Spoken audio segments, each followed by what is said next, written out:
Szóval azt kérdezzük, hogy mi a legnagyobb megvalósítás a diáknapoknak. Tudjátok mit? Nézzetek körül a csapatotokon belül, és nézzétek meg azokat az embereket, akiket nem ismertetek volna meg soha, hogyha nem diáknapoztatok volna.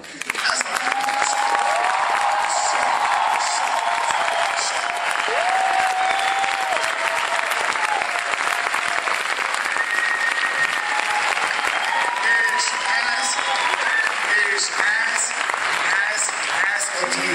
ezt tőletek senki el nem veszi.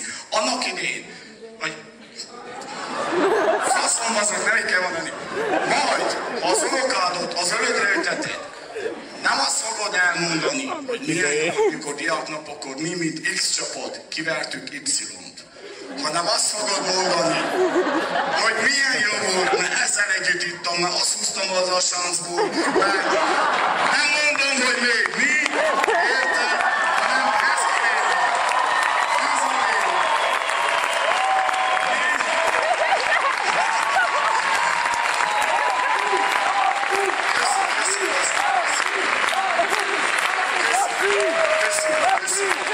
érted?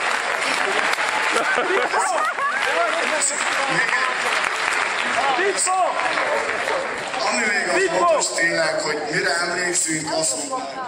Tudod mi a jó? Az, hogy kiállunk, vagy valahol elordítom magam a csapatszlogennel, és visszaválaszolnak, érted? Ha azt mondom halálomára,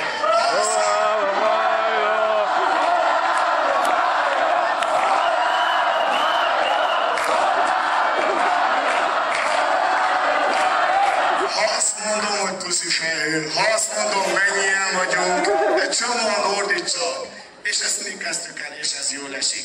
És tudjátok mi? Mikor így szervezel, előjönnek a hiányosságaid. Most azok, akik tényleg a csapatból sokat beleadtak, mert mindig van 5-6 ember, idén, mikor megkaptuk a harácsolás listát, összetéptük, hogy valaki tudjon harácsolni. Tényleg nem tudom, ki adott le a mi csapatunkból egy cumis üveget, de ígérem, hogy cumizni fog.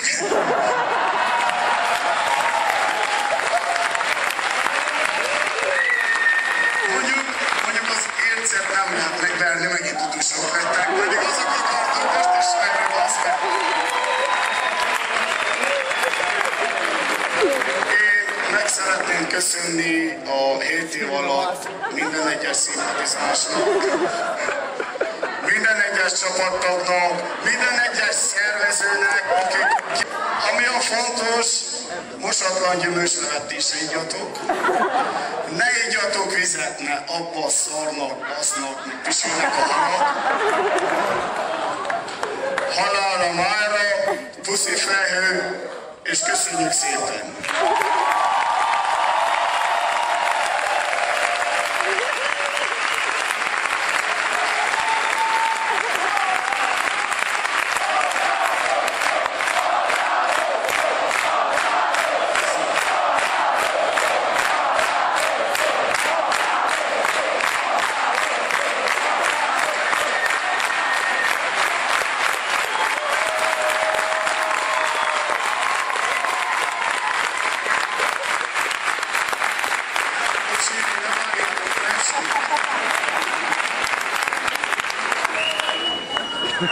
Szeretjük a halálosztokot,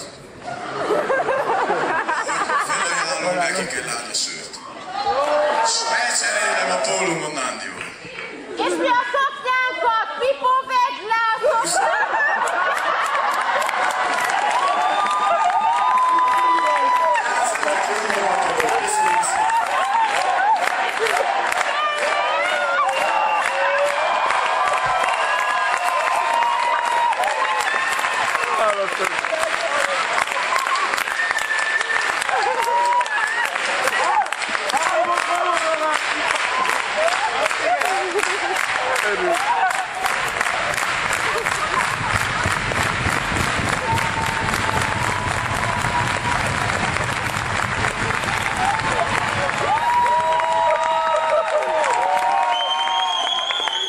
Volt egy kérdés a szintszintől, a halálomára megvan, vagy a kerozintől?